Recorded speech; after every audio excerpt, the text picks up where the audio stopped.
is this not too little, but a bit late? Yeah, I would refer to the performance that we had the other night during the incursion in Poland, in that we were well postured.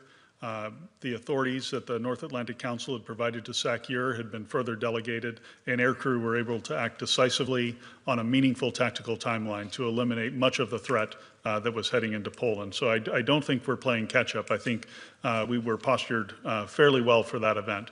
Now, having said that, we're always learning, and that's part of the reason that we're moving forward with this enhanced vigilance activity to bring additional capabilities together, given the scale of that incursion being something that we hadn't seen to this point. We had seen a few drones here and there, a smaller number, very well postured. If it had just been that, we would have gotten them all.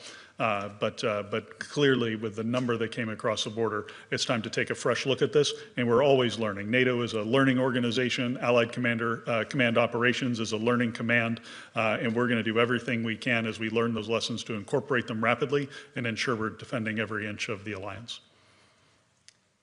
All right, now we will go to Bloomberg here in the second row. Thank you very much. Jen, I have a question for you first. Yes. Presumably, you have more information now about the question of intent than you had 2 days ago. So even though I understand, like, you're still assessing, what more do you know today than you knew 2 days ago? And also, more of a philosophical question, perhaps, on intent. How do you exactly define intent? Do you mean the intent for these drones to have been in Polish airspace in the first place, or once they are in Polish airspace, what they were intending to do there?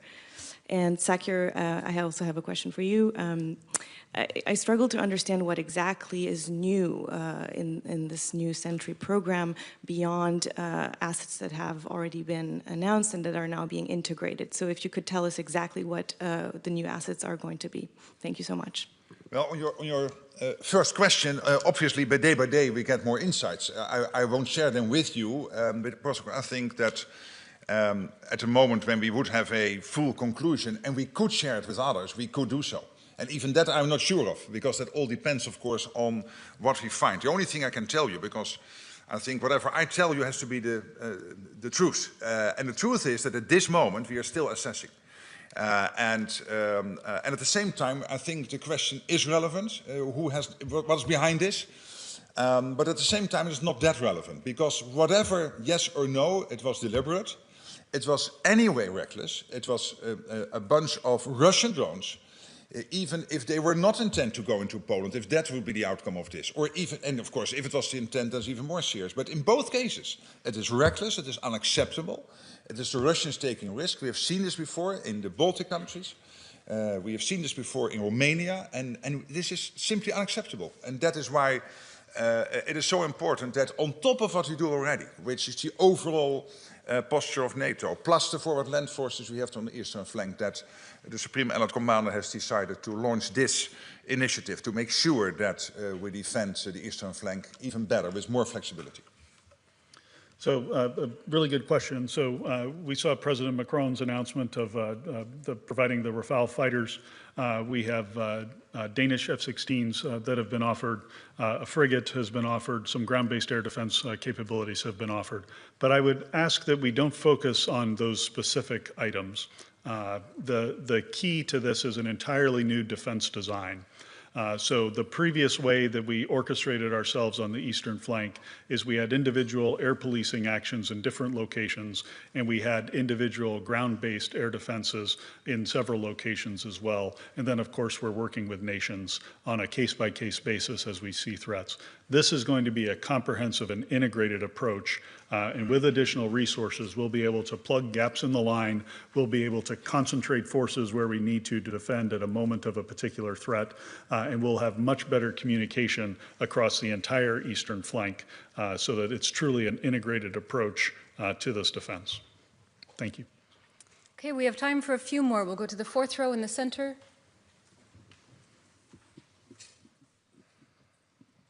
It's Gül from NTV Turkey. Just a little follow-up to my colleagues from Bloomberg question with regard the intent. We don't know yet the intent, but there were some, no divisions, but different approach from member states with regard to the support we have to give to Ukraine or to defend ourselves. So do you think that this Russian aggression unite against, again, the member state, that we should give the necessary helps to Ukraine and that we should defend ourselves? And my question to SACEUR is that if Russia aggression increases, do you need to come back again to North Atlantic Council to have a mandate, or is the operation given now gives you enough room so that if the aggressions increase, you can increase your ways and means? Thank you.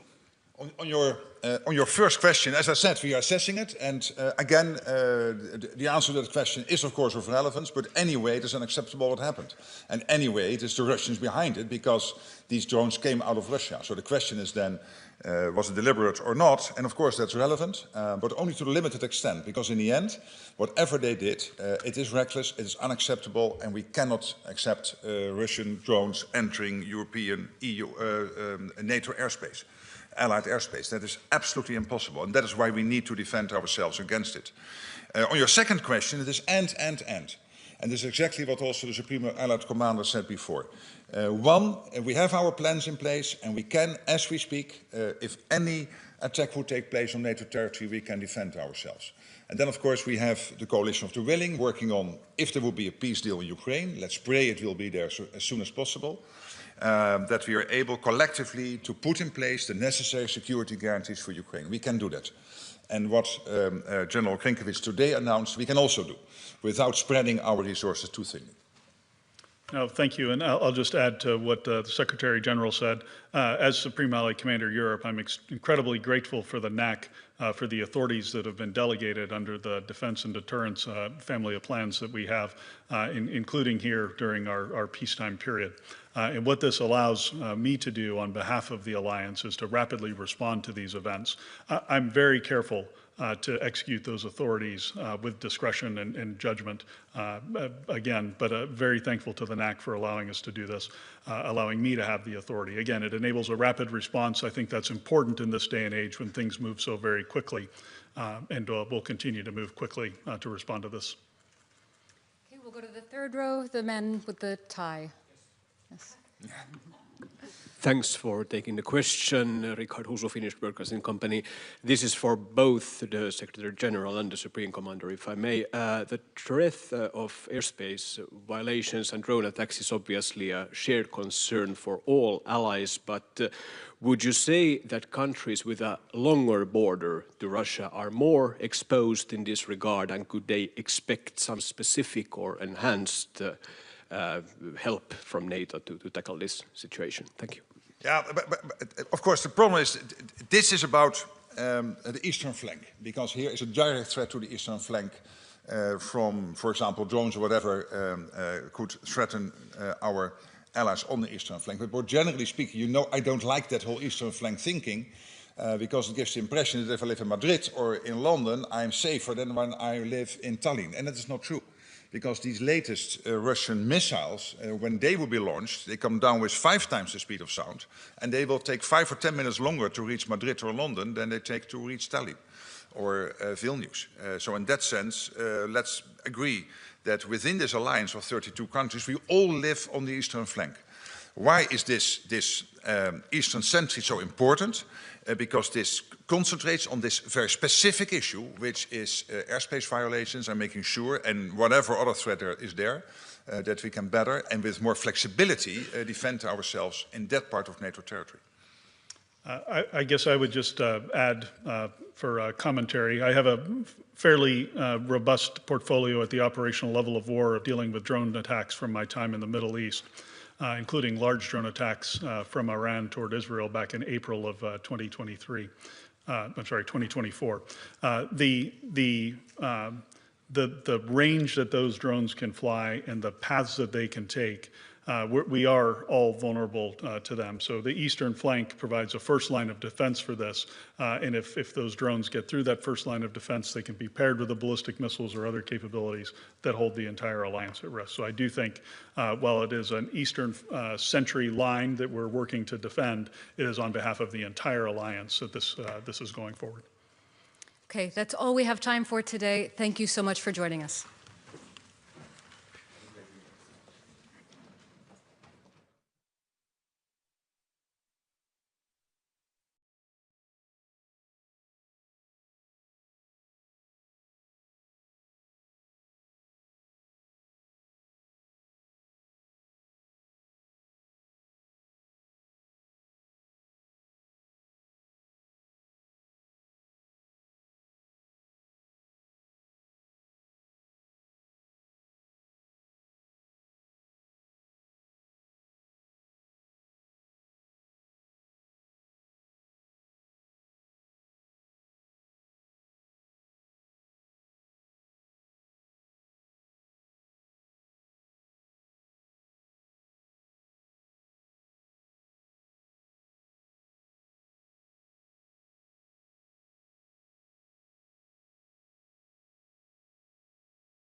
it in tomorrow.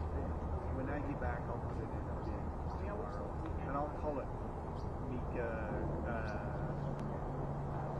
Will, and what was it? Okay. You'll look for your name. I just figured. Yeah.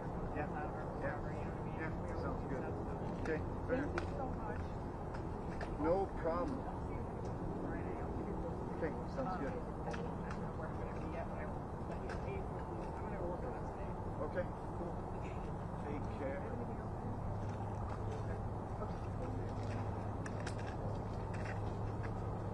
Is your setup here?